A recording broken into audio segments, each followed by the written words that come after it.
आणि शांतीचा संदेश देणारे महापौराणिक भगवान गौतम बुद्ध, परमपूज्य डॉक्टर बाबासाहेब आंबेडकर व भंते संघरक्षित यांना सर्वप्रथम मी विनम्र अभिवादन करतो व माझी जे संचालनाची जबाबदारी माझ्यावर सोपवलेली आहे त्याला सुरुवात करतो। मित्रो, आपल्या सर्वांना माहिती आहे की उर्गेन संघरक्षित यांची आज जयंती आहे, 100 वर्ष पूर्ण होत आहे। जन्मशताब्दीचा हा सोहळा आहे। डॉक्टर बाबासाहेब आंबेडकरांनी भारत देशामध्ये धम्मक्रांतीची मशाल पेटवली आणि ती धम्मक्रांतीची मशाल भंते संघरक्षित घेऊन पूर्ण जगभर फिरले। त्यांनी पूर्ण जगामध्ये अनेक ग्रंथ लिहून, काव्य रचना करून, शिबिरं घेऊन, वर्कशॉप घेऊन, सेमिनार घेऊन, वेगवेगळे उपक्रम राबवून बुद्ध धम्माचा संघाचा प्रचार आणि प्रसार केला आणि एक जगामध्ये एक धम्माला आधुनिक दिशा देण्याचं काम भंते संघरक्षित यांनी केलं।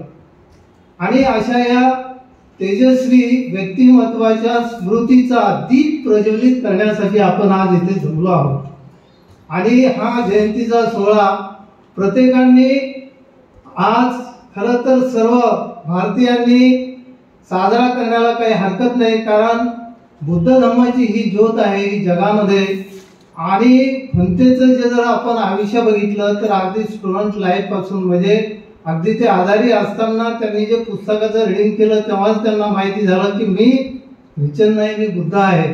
तिथून सुरुवात केली तर अगदी शेवटपर्यंत त्यांनी बुद्ध धम्माचा प्रचार आणि प्रसार केला। अशा या तेजस्वी व्यक्तिमत्वाचा सोहळा साजरा करण्यासाठी आपण येथे सर्व जमलो आहोत। मी सर्वांचे इथं त्रिरत्न बौद्ध महासंघ नांदेडच्या वतीनं स्वागत करतो।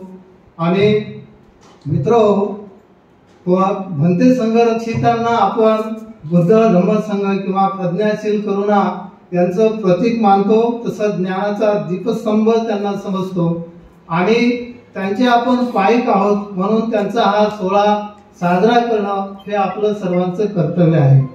मित्रो, या कार्यक्रमाचं स्वरूप मध्ये प्रथम गाथा पठण होणार आहे। गाथा पठणानंतर स्मृती गीत होणार आहे। स्मृती गीत झाल्यानंतर पुस्तकाचा त्यांचा जो गौरव ग्रंथ आहे याचं वितरण होणार आहे। आणि महत्त्वाचा भाग म्हणजे प्रज्ञारक्षित धम्मचारी प्रज्ञारक्षित यांचं प्रवचन होणार आहे। तर ही 3 मुख्य टप्पे आहेत।